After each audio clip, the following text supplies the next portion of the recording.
What's up, guys? Mason the Brock Henderson here, and this is Criminal Minds Season 13, Episode 1, Wheels Up. So, what a great way to kick off this season. I mean, really, really good episode overall. I mean, so many good things. So let's talk about it. First of all, talk about a little bit of the cliffhanger that built up to this. It was kind of out of nowhere. We had a little bit of the story with Reed last season, dealing with being framed and losing his badge and all that stuff. That was pretty much the story at the end of last season. And so just out of nowhere, all of a sudden we get information of where Mr. Scratch will be. And so the team's like, alright, let's go. So they're driving, and all of a sudden the trucks hit a wheel popper thingy. I don't even remember what it's called. But they hit it, and they all spin out of control. And then this big, huge semi comes out of nowhere and rams their vans. And so it was kind of a question of who's okay, who's not okay, what's going on. So we open up this episode with pretty much the aftermath of all of this. I find it very interesting that we didn't, most of the time with these shows, you see sort of like a time jump. We cut a few months later, and it's like, all right, we're still looking for Mr. Scratch. We're slowly figuring out who's okay and who's not in the crash, something like that. But they decided not to do that here. They decided to just go straight to right after the crash, and then going to find Mr. Scratch after the crash is over. I find that interesting. It's almost a little bit refreshing because they didn't feel the need to do that. I've seen so many shows nowadays that feel like they have to have some sort of time jump. They can't just pick up right where they left off. NCIS is probably the biggest perpetrator of that. So, yeah, we see Garcia. She gets in touch with one of the guys that was on that other show, Criminal Minds Beyond Borders. Since that show is canceled, apparently he's going to be a part of the team now. I don't have a problem with that. I watched one episode of Beyond Borders, and from what I saw, he's a pretty good actor. Nothing really wrong with him. So I'll be interested to see how they're going to incorporate him this season. But Garcia managed to get in touch with him. They drive out to the scene to find out what happened, and so they're there. They're dealing with some of the injuries. We see like JJ has glass stuck in her. Rossi, his eye is cut, and so they're just trying to deal with the aftermath. A couple interesting things from this, though. Stephen Walker dies. I did not see that coming. I'll be honest, I did not see that coming. He seemed like a character that the show was proud to have on there, and now he's gone. And not to be heartless or anything, but doesn't really bother me. If you guys watched my reviews from last season, you'll know he was like my least favorite character. He was so monotone, didn't really show emotion. It was almost like he just was told every day when he came to work, it's like, all right, just show up. You don't have to do anything special. Just talk. And so he gets up there. He's like, "Hey everybody, how you doing today? So yeah, we're gonna go stop some serial killers today. And oh yeah, let me talk to you about this thing and that thing." And I don't know, it's just like so monotone. I'm just like, come on, dude, use some emotion, use some inflection. So the fact that he's dead is just like they've killed off their least interesting character. Okay, what are you gonna do with this? One of the things they do end up doing with this, though, I don't know how this happened. I don't know what's going on, but they bring his wife in, and she's just as bad as he was. Like, where he was just always monotone and never showing any inflection and just got really annoying. She's like so. Her reactions aren't what you would expect. The very first thing we see from her, she comes into the hospital. JJ's like, "Oh, whatever your name is," and goes to hug her, and she's like, "No, don't. I don't need that right now." I'm like, what is wrong with you? She's upset. She's trying to help console you because you should be just as upset as she is, and you're just like, no. Like, put up her hand in her face and everything. Like, bitch. And then they take her to see Steven's body, and she like goes up. She's just like talking normally, pulls the sheet back. She's like, "It's okay. I'll take care of the kids. I'll make it through this. All right. We'll make sure the kids are okay, and I'll make sure that they know exactly what's going on.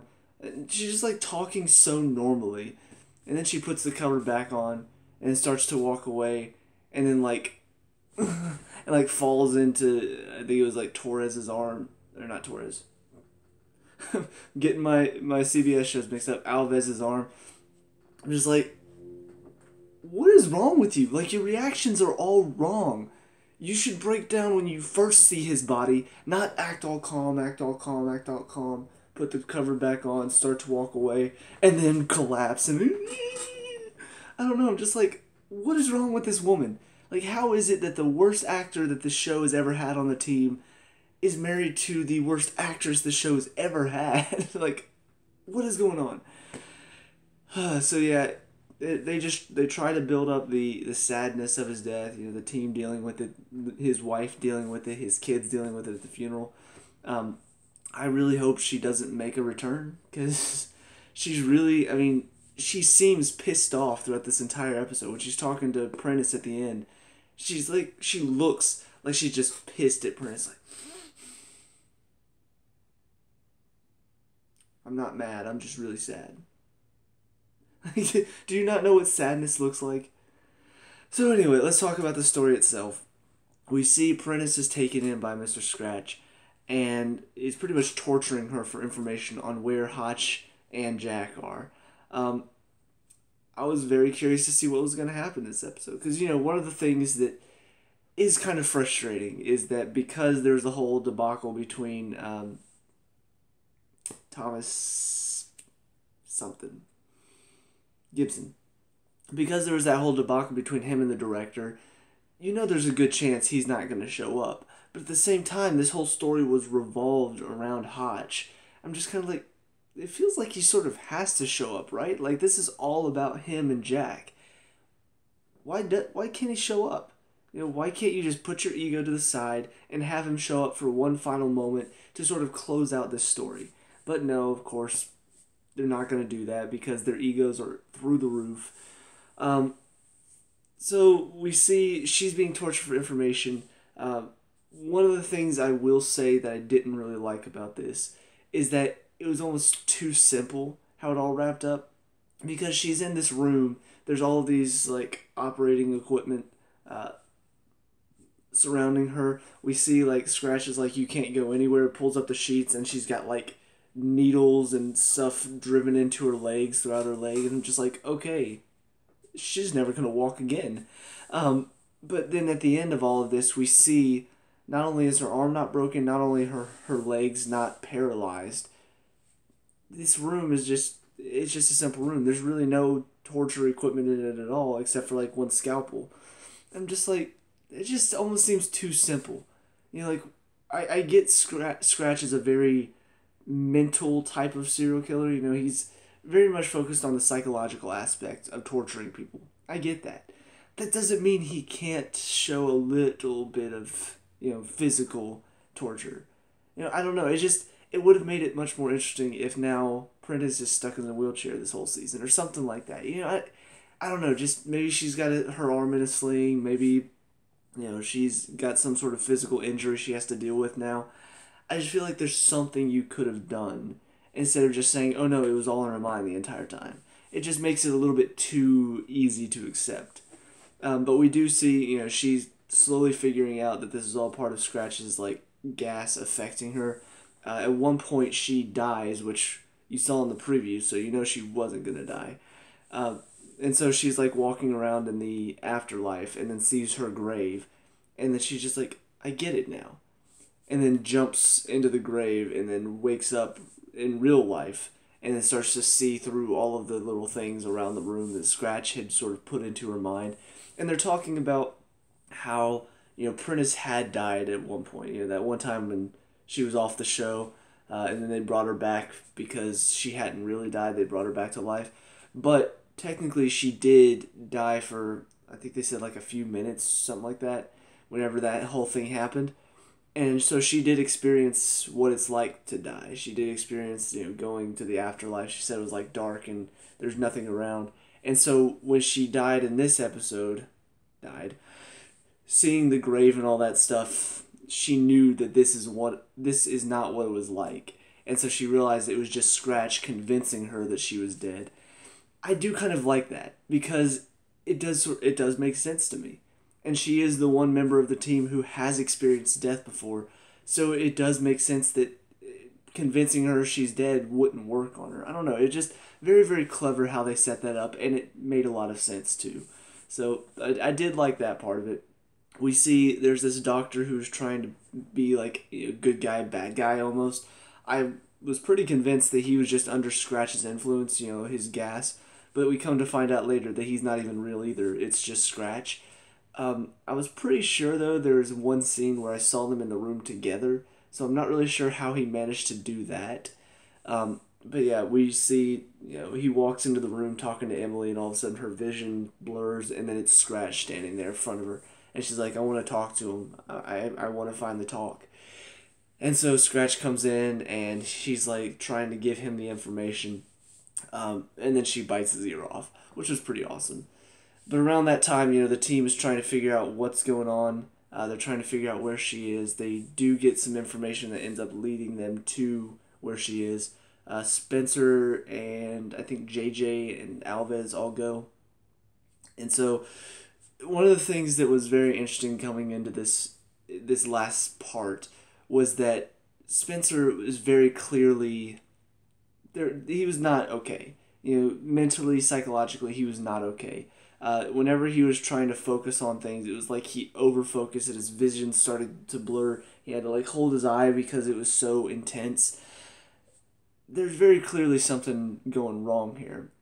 And so whenever we're going into this, Rossi was just like, look, screw the higher up, screw all this. You're reinstated. We're missing half our team. We need you right now.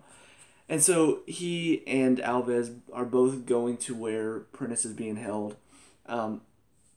And so they're going through the building. You could just see the determination on Spencer's face. Well, at that time, Emily is fighting off Scratch. And so she's running away while Scratch is chasing her. And Spencer ends up seeing him. And he's about to go after him. I'm just like, is this going to be like the ultimate showdown? Is this going to be Spencer finally taking him down? But then Emily like steps in and says, no, Spencer, come here. I need your help. I'm wondering if that was intentional, like if she saw that he was there and saw the determination in his face and saw that he was determined to go kill him, or if this is just a chance occurrence. I don't know if we'll talk about this later or if this is just sort of going to get pushed to the side. But I will be interested to see, is Spencer going to feel like maybe a little bit of like a hole, like a gap in his life because he wasn't able to finish this, because he wasn't able to get this aggression out. What's going to happen to him now that Mr. Scratch dies and he wasn't involved in it? He had to be pulled away from it. I don't know. I'm curious to see what they're going to do there. But ultimately, we do see the other interesting part about this climax. Alves chases Scratch to the roof, and Scratch like jumps off onto a little, what's it called, like a fire escape, and is like shooting at him, and Alves is shooting back, and so they're just shooting, and then eventually like the fire escape itself is old and rusty, and so it breaks, and so Scratch manages to grab onto the ledge of the building, and Alves comes over, and it's like, help me, please help me, and Alves just like staring at him, puts his gun away, and then he falls off. The thing is, the way it happens, it made it look like somebody threw him off. I don't know if this was intentional. I don't know if this was just they had to do special effects for it, and so special effects weren't done well. But we don't see Alves touch him at all, and yet whenever he falls off, it looks like it's a away from the building motion. He doesn't look like he loses his grip. It looks like something actually pushes him away from the building. So it could just be really bad special effects, or it could be that Alves actually does sort of throw him off, but they don't show it. And so maybe this will come back later and we'll see he was sort of involved in Scratch's death. But either way, he did have a chance to save him, and he just sort of watched him as he fell, even if he didn't have anything to do with pushing him off. So I'll be very interested to see going forward I guess, how this is going to affect Alves as well, because obviously Mr. Scratch is a terrible person. So, him dying isn't the end of the world, but at the same time, not saving him, letting him die, can affect somebody psychologically. So, because this is such a psychological show, I will be interested to see how they manage to handle all of this. Where are they going with this? Where are they going to take some of these characters now that they've sort of brought them to dark places that most of them probably didn't think they would ever have to go? I hope they touch on this. I hope this isn't just pushed to the side as we just focus on all these different cases throughout the season. I want them to focus on this case. How has this case affected them? How has this case turned their minds, turned their way of thinking around to where maybe now they're a little bit darker? I hope they touch on this. They probably won't, just because this show is normally just about serial killers week in, week out. We normally don't have like a running storyline going on. And even if we do, like we saw last season with Spencer, it's not the main focus. The main focus is always the serial killer of the week. So I have my fingers crossed that maybe this season could change up the formula a little bit, but I'm not too hopeful because they've had chances to do it and they never have. They've always shirked the chance to go into this and change things up just for going through the same old formula of serial killer every week. So that's it for me. Let me know what you guys think down in the comment section below. What are your thoughts on this opening episode? What do you expect to see this season? Let me know. We can talk about and discuss all that good stuff. Leave a like and subscribe for future Criminal Minds reviews. I'll see you guys next week. Peace out.